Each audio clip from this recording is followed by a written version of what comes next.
আজকে আপনারা দেখেছেন আমাদের জাতিসংঘের অন্যতম সংস্থা ইউনেস্কো তাদের বাংলাদেশের যে প্রতিনিধি আছেন তিনি এবং তার টিম এসেছিল, স্পেশালি তাদের কালচার টিম থেকে।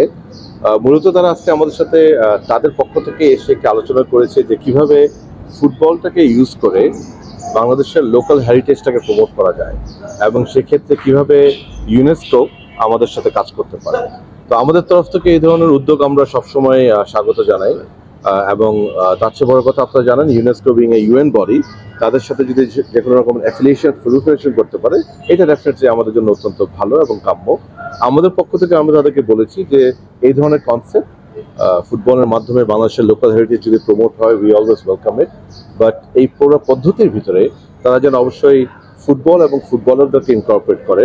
স্পেশালি আমরা তাদেরকে বলেছি, যেহেতু তারা নারী ফুটবল নিয়ে অত্যন্ত ইন্টারেস্ট দেখিয়েছেন, আমরা বলেছি যে কিভাবে নারী ফুটবলারদেরকে এবং একই সাথে আমাদের যুব সমাজ যে আছে সেই যুব সমাজকে কিভাবে ফুটবল এবং ওভারঅল খেলাধুলার মাধ্যমে সম্পৃক্ততা আনতে পারি, বৃদ্ধি করতে পারি, সে ব্যাপারে আমরা তাদেরকে বলেছি। এখন তারা they will come back to us, একটি ডিটেল কম্প্রিহেন্সিভ প্রপোজাল নিয়ে আসবেন যে তারা কিভাবে বিএফএফ এর সাথে কাজ করতে চান, কিভাবে বিএফএফ এর সাথে পার্টনারশিপ করতে চান।